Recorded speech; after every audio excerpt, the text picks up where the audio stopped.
So Dana White's Contender Series 2023 has wrapped up, so I am going to be following up the season with a bunch of top 10 videos, and in this one I'm going to be talking about the top 10 best prospects signed from Dana White's Contender Series 2023.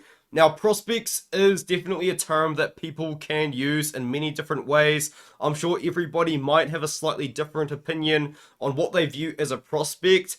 And in this video, I'm kind of covering two general sort of ideas. The one of them is very young guys with a very high upside in the future. And another one is guys that just have very high potential and very high potential now. So I guess something to take away from this video. It's not just prospects to keep your eye on for in the future. There are fighters on this list that I would say are probably too old to be labeled a prospect, but they're so good you have to keep your eye out for these guys, because I think there is potentially a future champion in this top 10 list. And if there's not a future champion in this list, there's gonna be some ranked contenders in this list. I think that we've got a pretty good class of Dana White's Contender Series 2023, and I think that these guys are the fighters to really look out for. But of course, with any top 10 list, that means that I left out some really top guys. So if you think I missed out someone that you think should be in this list, let me know what you think in the comments below. I know there's definitely one or two fighters for sure that probably do deserve to be in this list, but I have chosen other fighters just for various reasons. And at number 10, I've got Eagletos Silva here. He's a flyweight, but the reason why he is in this list for sure is his age. This guy is only 20 years old. He has all of the time in the world to go on to make a run. Now, at the moment, it is very fair to say he does have quite a raw skill set, but at the age of 20, that can be forgiven. I mean, this guy is younger than me. I'm 21. So, yeah, he's already kind of in the UFC, and I'm recording videos about him on my YouTube channel. But yeah, dude, very, very accomplished fighter already. He's already become a regional MMA pro champion at Jungle Fight. He did that when he was 19 years old. He made his pro debut when I believe he was 14 or 15 years old. Just absolutely crazy stuff, man, and you absolutely love to see it. It's not like he's come in here and not fought good guys either. He fought a couple of tough guys to start out his career. 1-0 versus 1-0, 2-0 versus 3-0, took on a 5-0, 9-1 opponent. He's not really messing around. He's taking on some good guys, trains at a good gym as well, trains at Shooter Box, Jairo Emilio at times, apparently according to Tapology. But at the end of the day, there's age for everything is Eagletos Silva. He's going to have a pretty hard division to come up in flyweight. He's going to have to really try and get a couple good wins to establish himself as a little bit different to other prospects that are also trying to make their name. I mean, Joshua Van is very similar in age, coming into the UFC himself. Like, he is going to be another guy to keep your eye out for. So Eagletos Silva, Joshua Van, I guess you got Mohamed Mikhaev and Tatsuro Taira up there as well already. But yeah, with time, Eagletos Silva, if he has a couple of fights and takes some time off to improve and then comes back again, I think that is really how we could see Eagletos Silva go on to make a very good run in this weight class.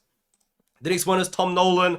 Tom Nolan also has a lot of time on his side, but in my opinion, he's got a little bit more of a polished skill set compared to Eagletos Silva. He's got absolutely insane physical attributes as well. He is 6'3" at lightweight, which is going to make him one of the tallest fighters on the lightweight roster. I mean, that is the same height as Jalen Turner, Sam Patterson, for example, and I believe Joel Alvarez is also 6'3". So Tom Nolan's coming in as one of those big guys, one of those tall guys for lightweight, and he's only 23 years old. He already is showing some very good skills in the striking, especially. His grappling's pretty good. He showed off some grappling against Adam Cook, but aside from that, hasn't really had too much opportunity to, because he has been knocking people out recently, and he knocked out Bogdan Grad, a fighter a lot of people thought was going to be able to defeat Tom Nolan, and he managed to get through him in that matchup.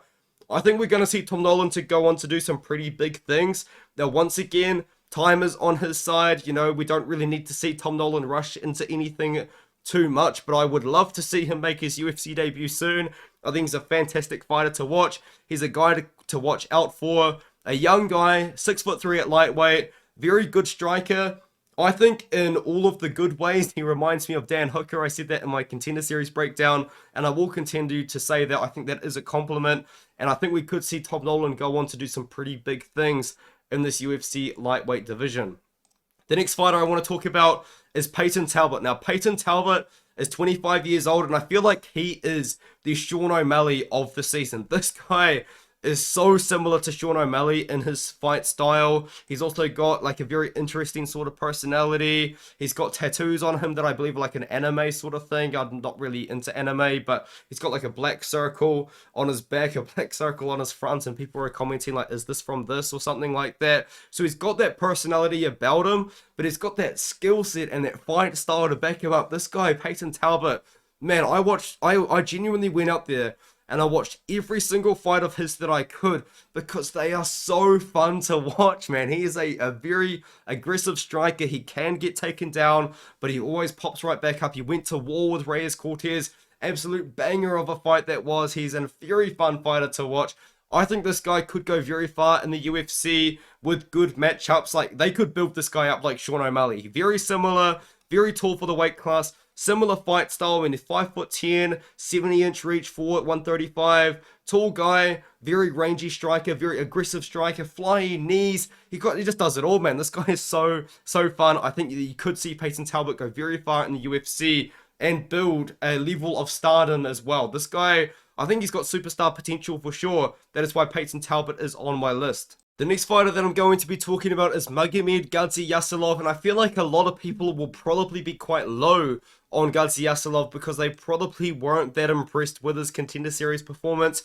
And to be fair, he probably should have been able to finish Jose Medina. He was a massive favorite going into that fight, but for me, he was still very unproven. I feel like he really showed an interesting skill set against Jose Medina, because if you do look at his fights, you know, he was just taking on guys that weren't the best fighters in the world. He was dominating them, and then he took on a guy in Muhammad Saeed Malim, and he kind of had to control him in top control for the whole round. Against Jose Medina, I understand that Jose Medina was just a walking punching bag in that fight, but he looked really skilled and technical for a light heavyweight fighter, and I think that we could see Magomed Gasimov go out there and put on a pretty good performance in his debut. I mean, but Magomed Gasimov trains at KHK MMA. That is a gym of the future. I think I'm going to make a video about them in a separate one. But he trains at KHK. He's got great training partners. There's a lot of funding behind that gym. He's going to have good guys to train with. I've said that like 3 times now. But I think Gasimov, I understand his performance against Jose Medina was quite disappointing. But the skill set that he showed on the feet to me was very impressive. He showed very technical kickboxing for a guy that I would say is mostly a wrestler, and I am personally very much looking forward to seeing how he can do at 205 pounds, because 205 pounds is not one of the UFC strongest weight classes, and I think he could go in there and maybe do a little bit of damage. Maybe he could come in there and take out a pretty big name, a pretty top guy. So I'm very interested to see what Gasimov does next. He probably will fight in his debut on that Saudi Arabia card in March. I think that's probably when we can expect to see him next. Obviously, I'd like to see him a little bit sooner, but let's see how things play out. I think Gasimov is a guy to look out for. I understand everyone may be low on him now, but I think he's definitely got a little bit to prove after that performance, and I think that he did still prove to me, personally, that he is a good striker as well as a good wrestler.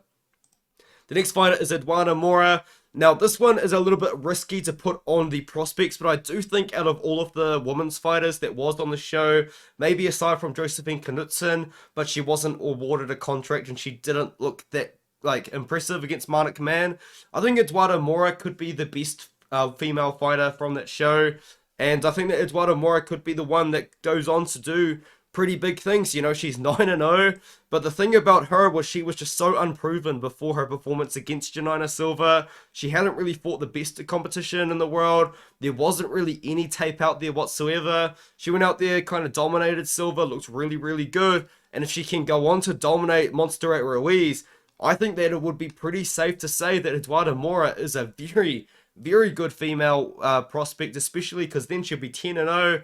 And honestly, the UFC might push her into like a big spot, into a borderline top 15 fighter, into a top 15 opponent. Who knows what they could do with Eduardo Mora? But from what I've seen, I like her skill set. I like her, well, I just like her skill set. I think she could go out there and have a pretty good run at women's strawweight. The next one is Victor Hugo. Now, I wasn't going to put Victor Hugo on this list, but he's got a UFC fight coming up, and I'm going to be honest with you guys. I think he wins it. And the thing is, Daniel Marcos is no joke of a fighter. Now, Daniel Marcos is 15-0. Yes, he probably shouldn't have beaten Davy Grant, but he's still no joke of a fighter. And when this matchup was made, I thought to myself, I'm going to pick Victor Hugo. I think Victor Hugo can go out there and beat Daniel Marcos, and I think the most of Tapology does as well. No, they don't. Only 20% of people are picking Hugo. Wow. Okay, that was something I just learned. But Victor Hugo, I wouldn't have put him on this list because although his record is 24-4, and it doesn't really seem that padded because he did fight some good guys kind of in that run, there's still so many questions I've got about him. Like, he's got a very weird striking style where he'll go and then just take breaks and kind of look at his opponent and then go. His grappling seems good, but he was kind of still giving up positions against a guy that wasn't as good as him on the ground in Eduardo Torres. I like Hugo though, because the thing is, I think Hugo beats Marcos, and that just automatically lands him a spot on this list. Insane experience already, 28 pro fights, record of 24-4. Now, records are for DJs, but he's beaten good guys in that run, and he's beaten some pretty good guys. I mean, he's on a big win streak. I think he can get past Daniel Marcos, I do. And for that reason, he's on the list. Keep an eye out for him against Daniel Marcos, 24-4 versus 15-0. And honestly, with a win over Daniel Marcos, he's going to put himself in a position to take on a very, very good opponent next, like maybe like a Cody Garbrandt, you know, like a borderline top 15 guy. Now, at this point, maybe Garbrandt isn't borderline top 15, but you know what I mean. I think Hugo could put himself in a big position if he does get past Daniel Marcos.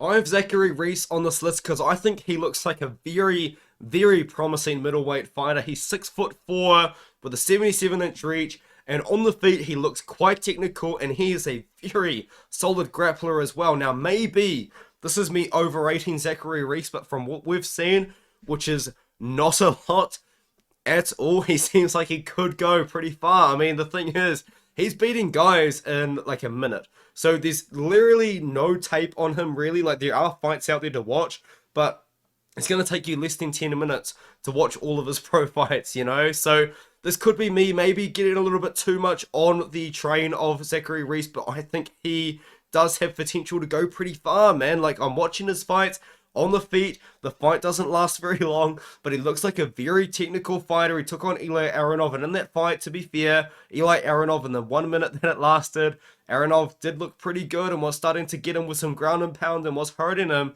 and Reese just throws up this armbar and gets him. And to be fair, Aronov gave him the armbar, but that doesn't like take away from the performance. He took that opportunity. He won by first round sub within 1 minute and 30 seconds. Crazy. He beat Aaron Phillips, a guy that was on the Ultimate Fighter, in 33 seconds. So if you look at the record, there's not a lot to go off, but the skill set is there. I think that Zachary Reese has very technical striking for a middleweight, because middleweight, to be honest, it's one of those divisions where it kind of feels like a little bit of a dead zone, where there aren't really that many great prospects coming up. And I think Zachary Reese could be a guy that could go in there and make a little bit of a difference, you know? Like, I know Bonacour's coming up. I know Roman Kopilov's coming up. I know that now we've got, like, Khamzat Chimaev at 185, but that's at the top of the top, you know? I think Zachary Reese could go out there and make himself known to be the guy to watch at 185 pounds, and I believe in him to do that. I think that Zachary Reese could go very far at middleweight. The skill set's there. Now, the performances are there for sure. I do just wish that we could see like a fight that lasts at least a round, but you can't take that away from Reese. He's going out there, he's dominating opponents that get put in front of him. He beat Eli Aronov, who's a great fighter in my opinion as well. And I think that Reese, the skill set's there. I've seen the skill set. Now I want to see it in the UFC. I'd love to see him make his debut kind of ASAP. Now I'm looking at his Instagram because I do follow him on Instagram. It seems like he's in Thailand at the moment, working with Brad Riddell and training at, I believe, Tiger Muay Thai is the gym that he's at right now. So maybe we see Zachary Reese maybe make his debut at the start of next year or something along those sort of lines, or maybe he fights on the China card, since I believe China is geographically pretty close to Thailand. But hey, I don't know, we'll see. Zachary Reese, a guy to look out for at middleweight. We don't really have guys to look out for at this weight class. Reese is absolutely one of those guys. And another guy that I think looked pretty good. Now, I believe someone commented that I should have put him on my performances video, which I did, I believe it was just yesterday. Now, the reason why I didn't put Vinicius Lockdog in my top 10 performances of Contender Series is because if you do watch that fight, he does get the first round KO. But in that matchup, man, Olivera is just absolutely swinging for the fences. And honestly, just kind of praying that something lands, and something does land. Of course, great performance, but he did miss a lot of shots in there. He didn't necessarily look as technical as he has in the past. Now, I understand that Olivera's style is him going out there and just being crazy wild and just bombing away, but he can be technical if he needs to. I thought he looked pretty good against Hikaru Yoshino, although he was still leaving himself open. He left himself open against Ali Taleb, but Taleb's a good fighter himself, you know. He's beaten good guys, you know. This is a guy with a 19-3 record that has beaten some fantastic opponents. He's lost to some good guys as well. It's not like he's ever lost to bad fighters, and it's not like he has just kind of built his record against not so great opponents. Now, at the start, he wasn't fighting good guys, but man, he went over to UAE Warriors and really went on a pretty impressive run, and he has beaten some great fighters, and I think that he will go into the UFC and beat some great fighters. But the problem with Olivera, he's just a little bit too fun, I feel, to make like a massive run. He leaves himself open. He's just absolutely swinging hooks. He's going swinging for the fences. Maybe I'll put him a little bit too high because he's number 3 in this list. Maybe he probably should be a little bit lower. But the entertainment factor is there with Olivera. You must watch his fights. He will be in my top 10 must-watch fighters from Dana White's Contender Series 2023. I promise that will be a different video. That will be kind of more based on the most exciting fighters from the season. He will be on there. He's still a great prospect as well. 27 years old. He's got all the time to improve as well before he even gets into his prime. He's already got a good record. He's already beaten good fighters, and I think that we could see him go pretty far himself.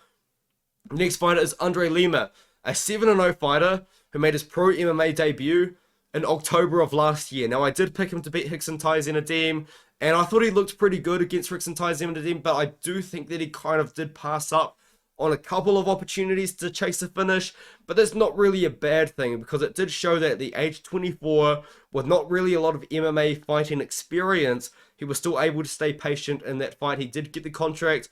I don't think he looked as good as Dana White said he did, but I think he can go pretty far. If you do watch his fights, he does have very good wrestling defense. He's got very good grappling defense, and he's got that kickboxing background because he come up as a professional kickboxer, and he beat some good guys, man. I think that we could see a 24-year-old Andre Lima come out here and really put on some good performances against some UFC level fighters, and I think at 125, he could be another one of those guys that can come out here and really make a name for himself as a prospect to watch. I really like Andre Lima's kickboxing. I like his grappling and the takedown defense. His offensive grappling is actually pretty good as well. He's 7-0 for a reason. He's 24 years old. I think that the UFC can build him in a very correct way, if that makes any sense. And I think that he's a guy that can go pretty far in the UFC with time, of course, because he's only 24. Only 24. Now we've got a very old fighter. Now we've got Shamil Gaziev. He's 33 years old, but he's a heavyweight, and heavyweights do tend to be a little bit older than other fighters. He is my number 1 pick, by the way. He's the final fighter that I'm going to be talking about, and that is because I think Shamil Gaziev has the highest chance of going far. You know, maybe, genuinely, maybe a future top contender at heavyweight. I think he can go pretty far. He's a good wrestler, but he's absolutely powerful on it in his hands as well. Now, he doesn't really look too physically imposing, but I wouldn't say that to his face. He is a very heavy puncher. He's a very good wrestler as well. Former professional volleyball player as well, I believe. 11-0, but more impressive than that 11-0 record is the guys he beat. He took the O from Kirill Kornilov, who was a great prospect. He knocked out Darko Stosic in round 1. Now, Stosic gave him his own problems in that fight, but he still knocked out Darko Stosic in round 1, and Stosic has gone on to kind of do his own thing, you know. That was kind of like a little bit of a side quest for him, because he's been fighting in KSW. But the thing about Gaziev, man, I think that he has the style to give a lot of heavyweights problems, because he doesn't only just have the wrestling. Now, his striking defense is pretty bad. That is Gaziev's problem. He doesn't really move his head, at all. To be fair, not really a lot of heavyweights do. But he's very powerful offensively, not very good defensively, but his wrestling's solid. He absolutely destroyed Greg Velasco in that matchup. Now, he probably could have finished that fight a little bit earlier if he just let Greg Velasco stand up. But he's a guy you've got to sign. You've got to be behind Gaziev, because Gaziev as well, he said in an interview that he's going to be making his debut against a ranked opponent. The UFC thinks so highly of Gaziev, they've given him a ranked opponent And recently, Martin Budai said that he has a fight booked, and it could be Gaziev versus Budai, and I would 100% be picking Shamil Gaziev to win that matchup. I think he does take out Budai. I think he does become ranked pretty early. And I think Gaziev's a guy that you could see go pretty far at heavyweight. Now, I understand there are a lot of holes there, and I understand as well that at 33 years old, he doesn't have that much time to kind of patch up the holes that are in his defensive game. But at KHK MMA, he's going to be getting better and better with time, and we really can see Gaziev. I think Gaziev right now is a top 15 heavyweight because I think he beats Martin Budai. Give him a little bit of time. I think he can go top 10. Top 5 is a little bit of a stretch, but I think like right now in the near future, you will see Shamil Gaziev go pretty far in the weight class. I like Gaziev as a prospect. He is my number one. Now, I understand as well he kind of was what I was referencing when I said that he might be too old to be a prospect.